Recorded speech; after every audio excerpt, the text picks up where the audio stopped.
स्वागत है दोस्तों आप सभी का इस वीडियो में। दोस्तों आज 24 जुलाई है और आज ही के दिन एसएससी फेज 13 का एग्ज़ाम होने था, जो कि एक नई संस्था एसएससी की इक्विटी के नाम से एग्ज़ाम कराने वाली संस्था इस एग्ज़ाम को कंडक्ट कराने का पूरा जिम्मेदारी लिया था। और पहले ही दिन और पहली ही शिफ्ट में उसने दिखा दिया कि मेरी क्या औकात है, क्या मैं एग्ज़ाम करा सकता हूँ कि नहीं। सबसे पहले मैं उन लोगों को कहना चाहूँगा कि जो ये टीसीएस कहते थे कि हाँ टीसीएस ख़राब संस्था है, ये है वो है। बहुत सारे लोग टीसीएस को बहुत बुरा भला कहते थे, लेकिन मैं आपको वो दिखा दूं कि आज इक्विटी ने पहले ही दिन सिर्फ एग्ज़ाम कंडक्ट करवाने में ही क्या क्या उसने अपना पूरा सब कुछ दिखा दिया कि मैं इस काबिल हूं कि नहीं कि एग्ज़ाम करा सकता हूं कि एसएससी का नहीं। और दोस्तों सबसे बड़ी बात ये मैं आपको बताना चाहता हूँ, ये अभी एसएससी का मेन एग्ज़ाम नहीं था। मेन स्ट्रीम एग्ज़ाम जो आपका सीजीएल, सीपीओ, सीएचएसएल, एमटीएस ये सब होता है, इसको तो छोड़िए, ये एक फेज का एग्ज़ाम था जो कि बहुत ही ज़्यादा फेमस एग्ज़ाम नहीं है एज़ कम्पेयर टू सीजीएल और सीएचएसएल के और सीपीओ के तरीके। फिर भी इसने पहले ही दिन बता दिया कि हाँ क्या इसके अंदर काबिलियत है एग्ज़ाम कराने की। दोस्तों मैं अगर आपको बता दूं कि ये आगे एग्ज़ाम करवा ही नहीं पाएगी। ये जो एसएससी का एग्ज़ाम होता है वो बहुत बड़ा एग्ज़ाम नहीं होता है एज़ कम्पेयर टू सीजीएल और सीएचएसएल, सीपीओ के तरीके। जब फेज जैसे एग्ज़ाम में इक्विटी हाथ खड़ा कर दी, इक्विटी ने अच्छे से क्या कहते हैं सब कुछ नहीं कर पाया रिक्वायरमेंट स्टूडेंट के हिसाब से, कैंडिडेट के हिसाब से, तो ये मैं कैसे मान लूँ कि सीजीएल जैसे बड़े एग्ज़ाम में, सीपीओ जैसे बड़े एग्ज़ाम में और सीएचएसएल जैसे बड़े एग्ज़ाम में ये अपना 100% देकर एग्ज़ाम सही से कंडक्ट करवा सकती है। बहुत सारे लोग टीसीएस को उल्टा सीधा कहते थे कि हाँ टीसीएस ये करवा नहीं पा रही है, वो नहीं करवा पा रही है, लेकिन मैं आपको बता दूँ टीसीएस इससे बहुत ही ज़्यादा अच्छी थी, इससे लाख गुना अच्छी थी। आपको टीसीएस, आपको बताइए कहीं टीसीएस को इस तरीके का 400, 500, 1,000 किलोमीटर एग्ज़ाम कभी दिया? आपको मुश्किल से 100 से 200 किलोमीटर के ही रेंज में वो एग्ज़ाम देती थी।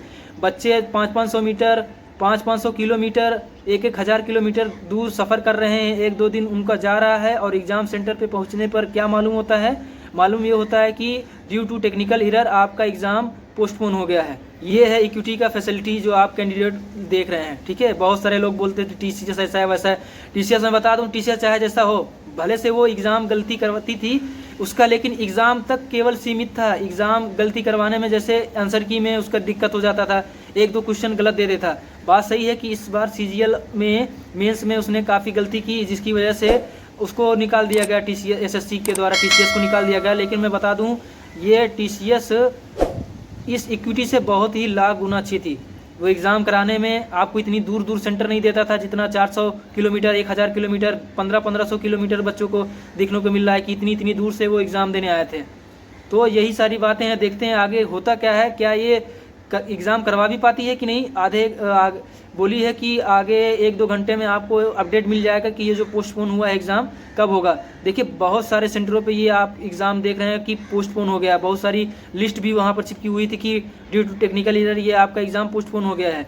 भाई जब आप पहले ही दिन सिर्फ और सिर्फ एग्ज़ाम कंडक्ट नहीं करवा पा रहे हैं तो आपसे कैसे हम लोग क्या कहते हैं उम्मीद कर लें कि आप अच्छे से सीजीएल का, सीएचएसएल का, सीपीओ का एग्ज़ाम कराकर उसका रिजल्ट दे देंगे।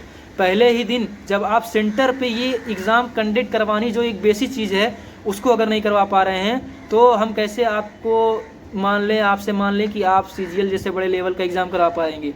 भाई मुझे नहीं लगता कि ये इक्विटी आपका एग्ज़ाम करवा पाएगी और सिर्फ हम लोगों को परेशानी होगी बस। एसएससी ने, अगर हम लोगों ने एसएससी से कुछ मांगे की तो एसएससी ने क्या किया, सब कुछ एकदम बेकार कर दिया, नया इंटरफेस ला दिया। नया इंटरफेस से क्या होगा बताइए?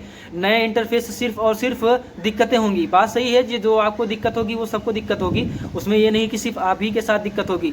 लेकिन भाई इंटरफेस चेंज करने का, ये करने का आपका क्या नया इन्वेशन करने का क्या ज़रूरत है कि 500 किलोमीटर क्या कहते हैं, 1,000 किलोमीटर क्या कहते हैं सेंटर दूर दे दीजिए। भाई आप सेंटर कम बनाइए, लेकिन जो सेंटर है उसको अच्छा बनाइए, उसमें सिक्योरिटी हो, उसमें हर तरीके की फैसिलिटी मिले। ये नहीं कि यहाँ पहले ही दिन पता चले कि टेक्निकल इश्यू के कारण क्या कहते हैं आपका एग्ज़ाम कैंसिल हो गया।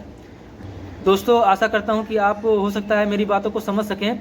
देखते हैं आगे कैसा होता है। अभी कुछ ही दिनों में आपका ये, कुछ ही घंटों में आपका क्या कहते हैं एसएससी के वेबसाइट पे आपका ये अपडेट कर दिया जाएगा कि क्या होने वाला है आगे एग्ज़ाम क्या नहीं। मुझे तो नहीं लगता है कि आगे एग्ज़ाम सही से करवा पाती है। इस बार लगता है हम लोगों का एसएससी का जो है ड्रीम वो भी बेकार ही चला जाएगा।